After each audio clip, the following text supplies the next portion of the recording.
Oh, welcome to Nutritional Medicine by Lab Analysis. My name is Dr. Cyrus Thomas. I've been a chiropractic physician for 34 years and a homeopath with a degree from India for quite a long time as well.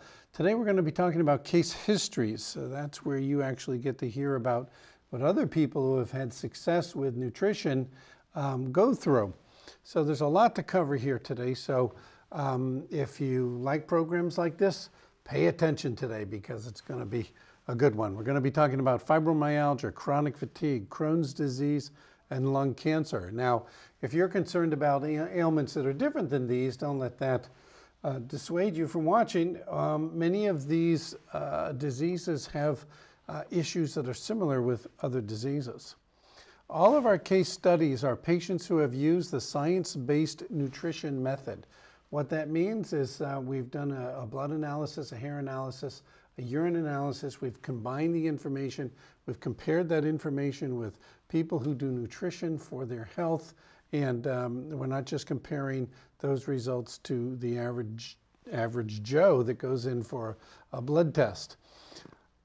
All of the testing is objective to measure progress. In other words, we do after studies as well, so we can measure our progress. We can know what has improved, what hasn't yet improved, what still needs further attention.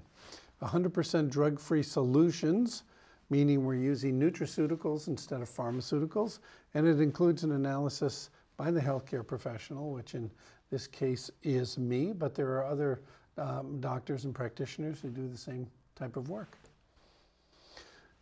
Extreme chronic fatigue and fibromyalgia. This patient had both of these, and an endocrinologist told this patient that she was a candidate for malnutrition, starvation, hospitalization, and death. Not a very good prognosis. The patient said, "I was actually dying. I knew I was. The best I could hope for was disability." And in just 3 months on the nutritional program, she returned to work. She's been exercising 2 times per week. She's down to just 6 medications. Her thyroid is steadily improving, and her liver enzymes are within normal ranges. It is not a medical doctor's job to get you well. It is an MD's job to keep you alive. This patient was referred to several different specialists, and all they did was add more drugs to relieve her symptoms. They didn't stop anything, and they didn't fix anything, but technically they did their job. Why? Because a medical doctor's job is to not keep you well, it is to keep you alive. And this they can do well. That's why their emergency room work is so good. But when it comes to chronic ailments, modern medicine is failing dramatically, especially in this country where we are rated 38th in world health. Patient's test results. This patient had low functioning thyroid. They had high liver markers, AST and ALT. Their cholesterol panel issues were a factor. Their lactase dehydrogenase was also high, indicating cell breakdown and destruction. There were virtually no toxic elements appeared in the hair test, which is odd because they are present in the environment. So she's not properly utilizing nutrients that are consumed. Her hair test should have shown more toxic elements, but it did not. So what do we do there? We figure that the body is not throwing off the toxins that it should be, and so it's our job to use chelating agents to get the body to begin to do this again. A chelating agent is a substance that can grab onto a free radical, heavy metal, bring it out of the body, usually through the urine. Patient assessment. After just 3 months under our care, the patient's liver markers, the AST and ALT were within optimal ranges. The LDH was also dropped from 59 points, indicating less cell breakdown and destruction. This is a very good first step. Her cholesterol also improved because the HDL, the good cholesterol, rose 21 points, and the LDL, the bad cholesterol, dropped 16 points.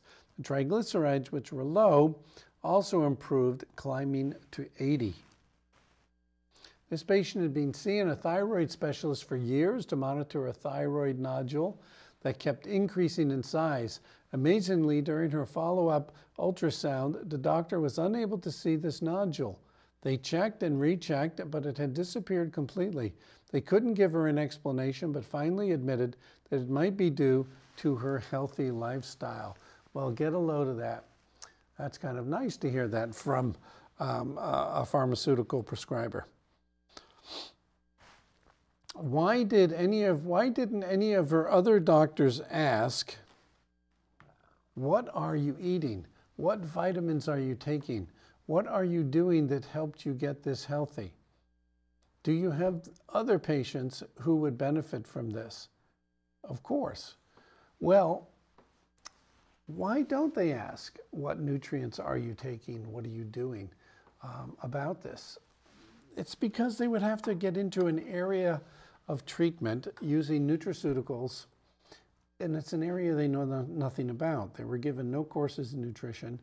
Medical doctors and doctors of osteopathy don't take courses in nutrition.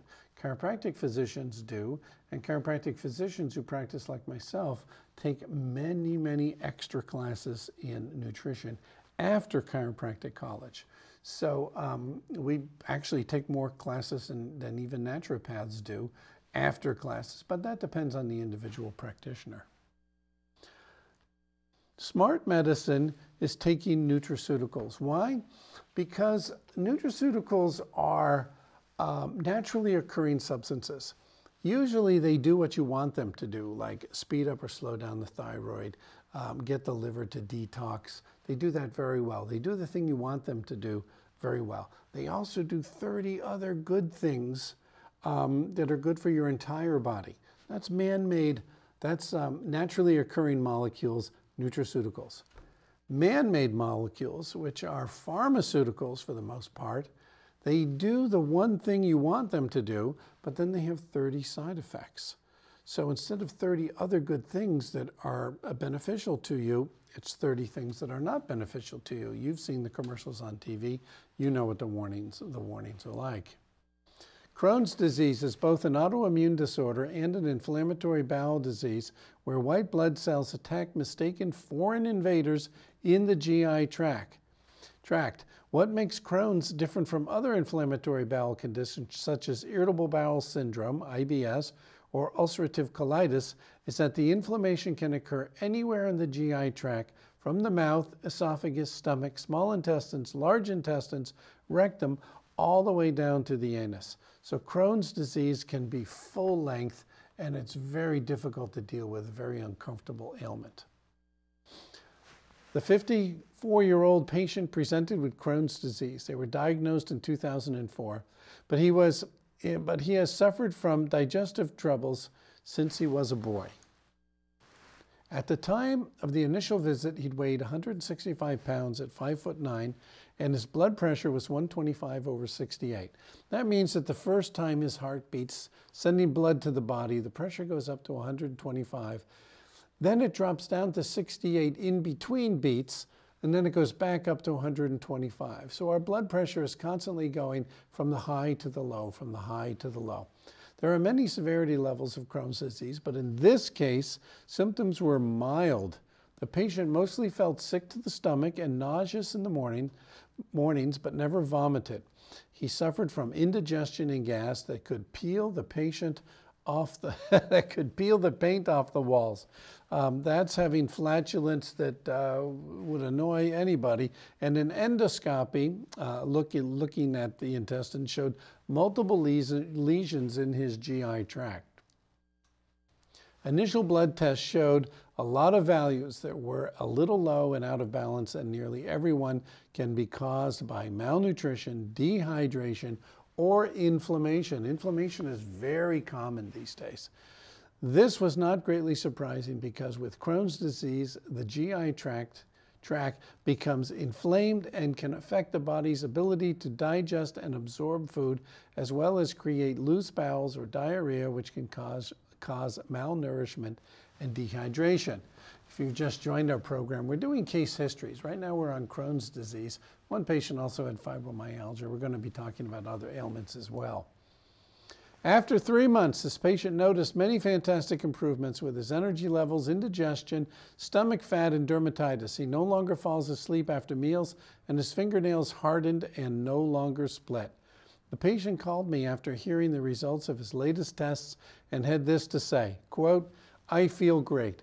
I have lots more energy, no Crohn flare-ups, at all, and my eyes are no longer red.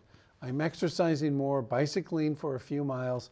I've been on the program just a few weeks and now no more Crohn's. Excellent results. Here are some frequently used blood tumor markers. We're going to talk about those in just a minute, but let me explain to you first some items about what a CA marker is, a cancer marker. They're also inflammation markers, so they tend to be scary for people to want to do them. Many doctors will not use cancer markers as part of a blood profile chem test for a patient, because if those readings come back and they're somewhat elevated, the patient may become fearful and go to an oncologist for advice. Then the doctor has lost the patient and he's not comfortable with having created the fear in the patient. However, we need to educate people. You should get cancer markers long before any tumor is ever found. Why? Because it gives us an indication of cancer cells that might be in the blood and that haven't accumulated yet into a tumor. Cancer markers are also inflammatory markers. They're proteins in the blood. And these inflammatory markers can tell us if there is irritation to the inner wall of the intestinal lining. If that happens, the body develops a mucus layer, and that mucus eventually holds onto toxins as well. It's called biofilm. This biofilm has to be dealt with because it's actually killing off the cells that line the intestine, and in an attempt to try to protect it from more inflammation. And then you're not able to absorb your foods well. Also, it can create little holes in the intestine, and foods that aren't yet digested fully can go through the wall of the intestine and into the blood, called leaky gut syndrome. Then you have all kinds of undigested foods floating around in the blood. Not a good idea. This is very common today because of all the bad fat, the bad sugar, and the flour that is prevalent in the standard American diet called SAD, S-A-D. We need to reverse all of this, and now we're starting to see more programs on TV that are really talking about how pharmaceutical companies work, hospitals work, what dietitians have been recommending. You know, hospital food is essentially the standard American diet. All of this needs to change. And now the dietary, I think the American Dietetics Association has changed their name to the American Nutrition and Dietetics Association. So they're slowly coming around to what we've been saying for about 80 years. Let's talk about what some of these markers are. A CEA is a carcinoembryonic antigen. We'll talk about the details of what all of these can tell us. CA2729 is mostly for breast cancer. CA199 is also for breast cancer. Prostatic specific antigen is for prostate. CA125, ovarian cancer, pancreas, liver, or other pathologies. Tumor markers are not always used to screen for cancer, but they do indicate pathology or inflammation. Most of the time, it's going to be an indicator of inflammation. Now we're talking about small cell lung carcinoma, which is lung cancer. After the doctors delivered the diagnosis in 2007, they gave the patient, a female, a 30% chance of surviving 5 years if she agreed to chemo and radiation. Overall, the median survival time for patients with this disease is just 20 months. That's less than 2 years. Her initial symptoms: small cell lung carcinoma, type 2 diabetes, breast cancer in 2001. She had high cholesterol, she had fibromyalgia, and she had chronic fatigue and overweight. In just 3 months on nutraceuticals, triglycerides dropped from 227 to 151, glucose level dropped from 113 to 99, the immune system was strong, chronic cough was virtually gone, cancer markers remained steady. Friends say she is looking great.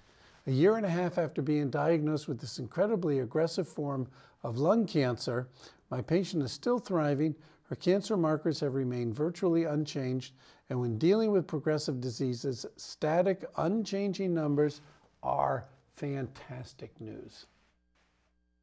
If you are willing to fight for your life, why bring on a full load of unknown side effects when you can work on reviving your formerly healthy cancer-fighting body? Here's the problem that exists nowadays. people get diagnosed with cancer. The fine needle biopsy, as the needle is retracted, actually spreads cancer cells throughout the body. You've broken the encapsulated cancer.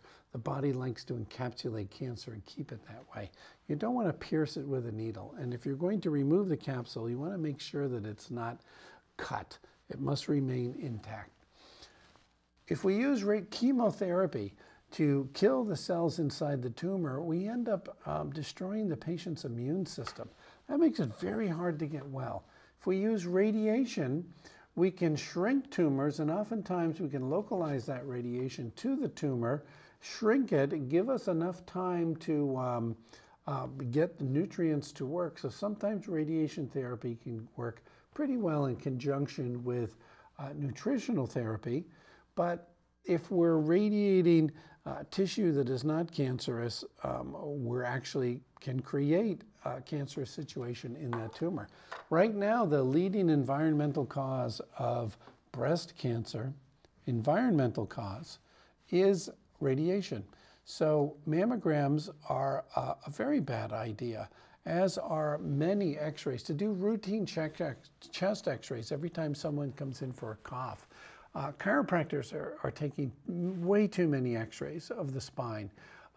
There's one study that shows that children who receive one chest x-ray are 4 times more likely to develop asthma. And it's now confirmed and agreed on that radiation is the leading environmental cause of breast cancer. That's a new statistic and a very alarming one. Everyone has cancer cells. Let your body be strong enough to fight those cancer cells off. Cancer is not a disease.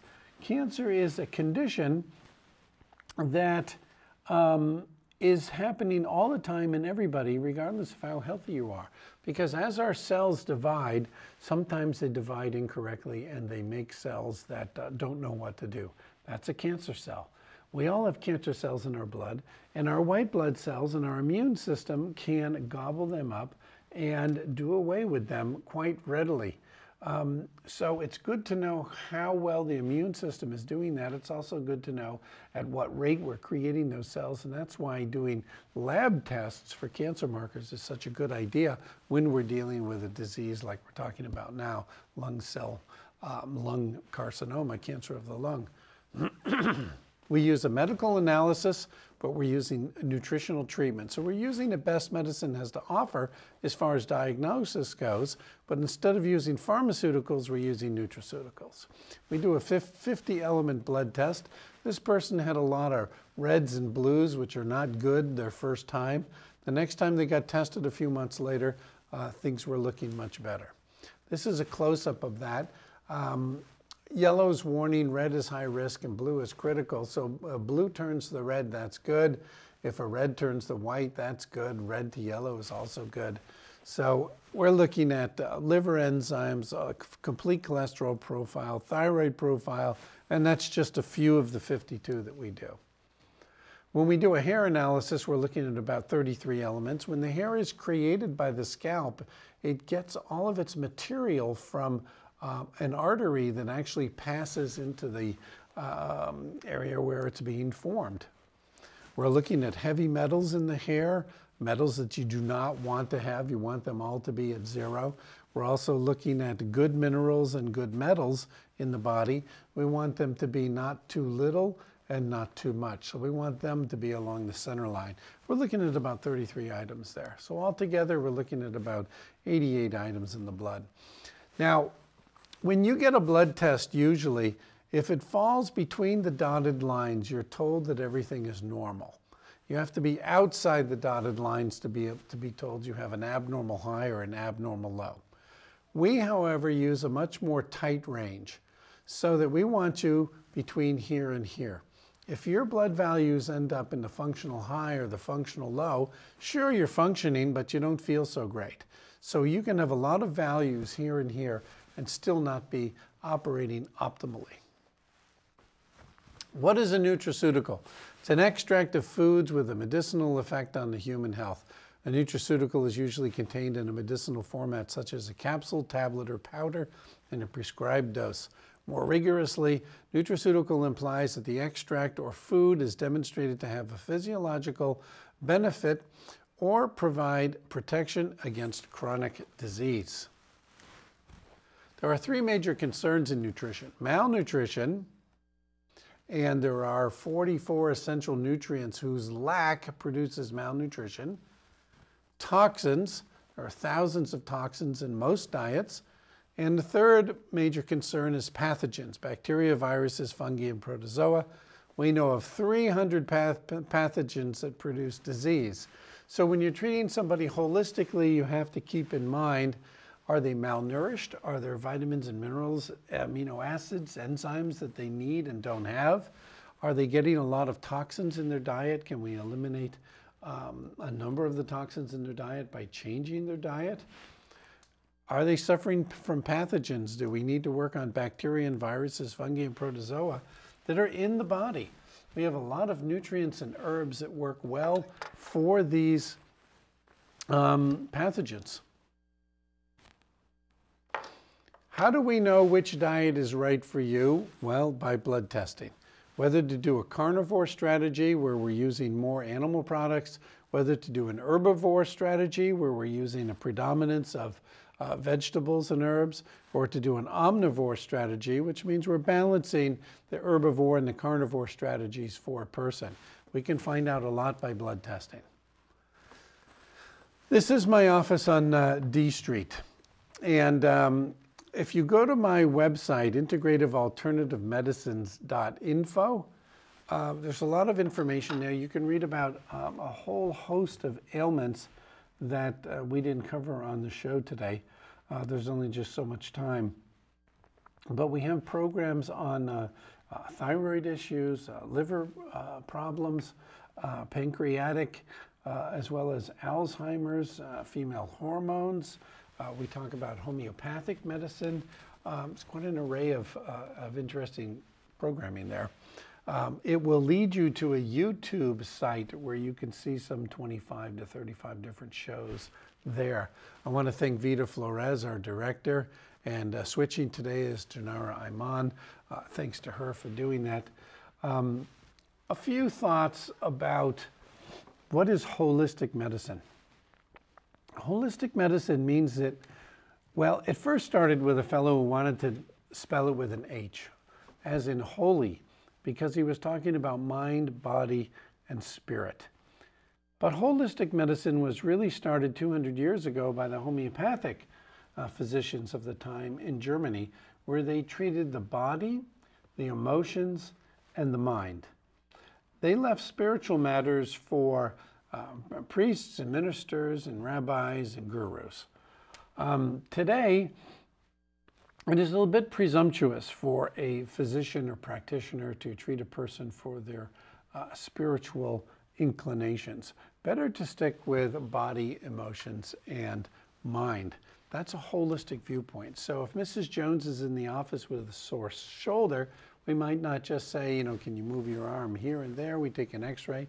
We didn't see any arthritis. Okay, take this prescription and call me in 2 weeks. Instead, we're saying, well, Mrs. Jones, you know, do you have other problems? How are your bowels? How's your digestion? How is your heart? Are you taking a lot of medicines for your heart? How's your family life doing? How are things going at home? Are you under a lot of stress these days? Are you able to retain your urine, or does it get away from you when you cough or sneeze? A holistic interview takes about 2 hours to understand a person's health condition in its entirety. Then we do the blood testing, the hair analysis, the urine analysis. Sometimes we do salivary tests for hormones and parasites. We can also do stool testing for parasites. We put all of this information together along with a basic urine analysis as well, and we get quite a lot of data, quite a lot of information on the patient. And that's a wonderful thing to have for a practitioner, because you can lay it all out. You can look at the tests, everything's in the paperwork, the computers, the patient's in front of you. We're talking about all of their issues, and most patients will say when they've had a holistic consultation with a practitioner that they have actually told that practitioner sometimes more than they have told their psychologist in 6 months. Because when somebody wants to know everything about you, you become willing to tell that person all of the things about you, and be surprised how much people have already figured out what's connected to what.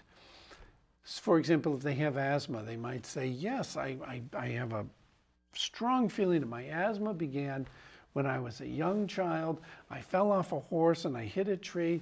I was in bed for a few weeks. I was in a coma. And it was after that that I never quite could get a full breath. That seems strange to modern medicine today, that asthma would begin from a traumatic incident that resulted from falling off of a horse. But the patient knows.